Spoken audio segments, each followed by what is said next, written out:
Hello everyone. Before I go back to taking deep dives into underrated films, I wanted to kick off the month of October with a quick list of 5 Halloween-themed cartoons that I feel don't get nearly enough credit. So, let's get started. Number 5. Let's get back to Cartoon Express for first. If you were a kid in the 80s or 90s, there's a chance you're familiar with the USA Cartoon Express, which was a block of children's programming that showed some of the best cartoons around. During the commercial breaks, sometimes Cartoon Express would air mini segments of their own, and in 1993, they started airing Monster Bash, which was a short cartoon about a group of monsters running a hotel in Transylvania. This was a cartoon that I loved so much that I actually found myself watching Cartoon Express just to catch these mini cartoons.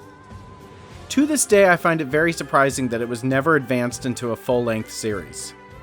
Each episode is around 30 seconds long, and since we live in the era of things like TikTok and YouTube Shorts, I think it's the perfect time to make Monster Bash a thing again. Oh, what the heck? Byron, you did it! Now we don't have to worry about that little gopher!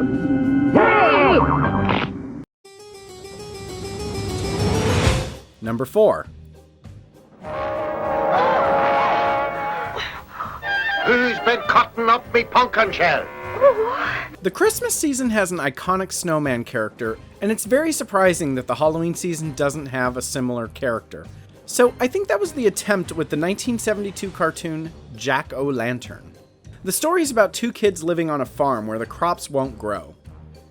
Thinking it has something to do with crows, the kids decide to carve a jack-o'-lantern to make their scarecrow more intimidating. But it turns out the pumpkin they carved wasn't really a pumpkin. But get ready for this. A leprechaun. I just changed myself into a pumpkin seed to hibernate for the winter.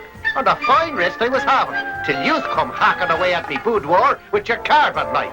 Jack-O-Lantern informs the kids that their dying farm has nothing to do with crows, but actually, it's because of a witch who wants the land for herself. With the help of their new friend, the kids set out to defeat the witch and her ghoul husband. This is a delightful cartoon, and I wish it would be regarded the same way Frosty the Snowman is for the Christmas season. That ought to learn you to mess with an old lantern. And as for you two, vipers...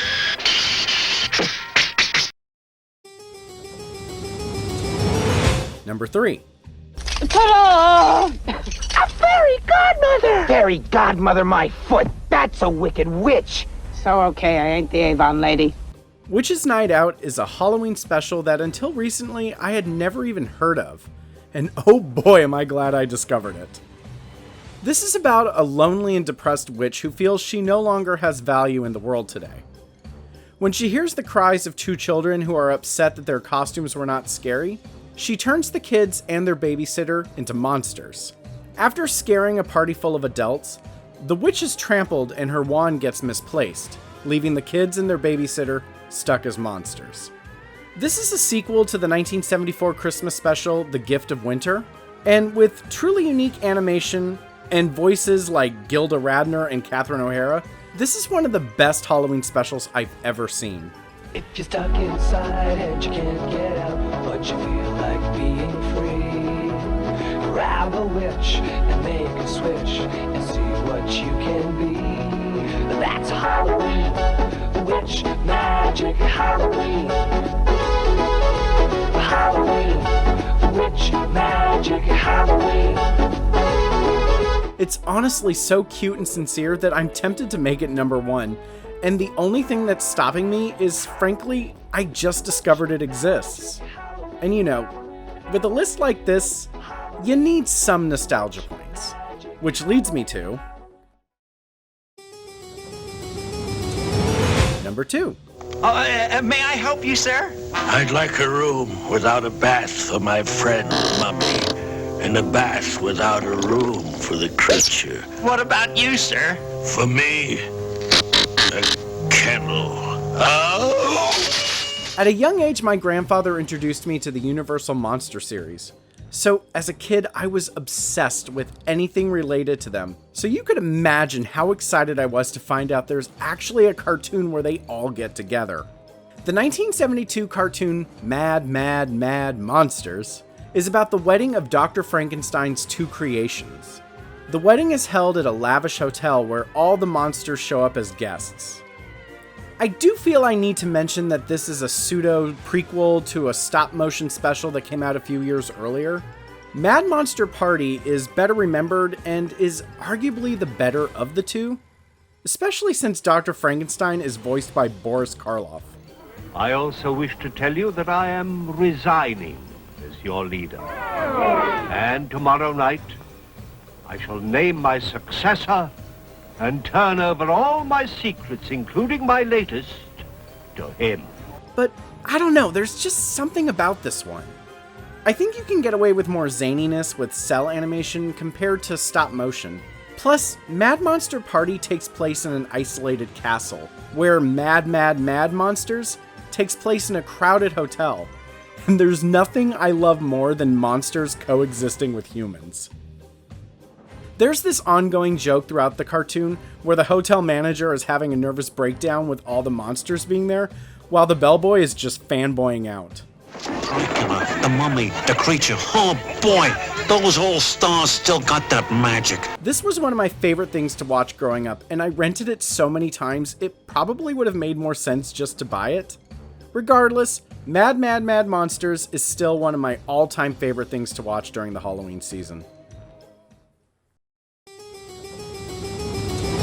And last but not least, number 1. Who are you? Name's Tom Skelton. Know why you're wearing bones, boy? Bah! Why so dressed up in an ancient mummy's rags? Why a monster's face? And what about you, girl? Why are you wearing a costume of a witch? All dressed up for All Hallows Eve, but you don't know why, or what, or even from where. Pity. Number 1 on my list is not only entertaining, it's informative. The Halloween Tree tells the story of 3 kids who are on a quest to find their missing friend.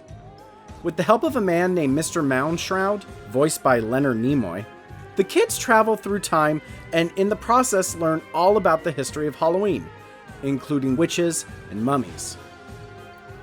Written by Ray Bradbury, Bradbury himself provides the narration. The ravine was filled with varieties of darkness, night, shadows, toad eyes, and raven beaks. Although it feels like this should be an instant classic, it didn't get a DVD release till 2012, making a VHS copy of this a bit of a collector's item. Now that it's fairly easy to watch, I hope over the years it gets more of a following.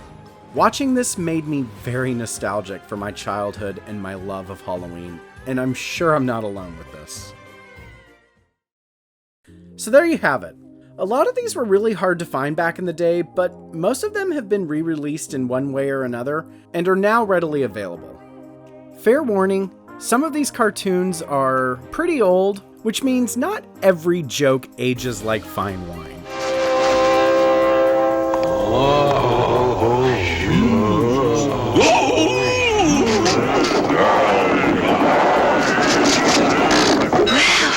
It's fabulous. All these groovy guys fighting over me. That being said, I do think that these all have something special to offer. So when the mood hits to celebrate Halloween this year, I hope you check out the things on this list. I'll be back shortly with my next deep dive, but until then, be sure to like, subscribe, hit that bell, and if you haven't seen all my Halloween videos yet, I put them all together in a playlist right here. And as always, until next time.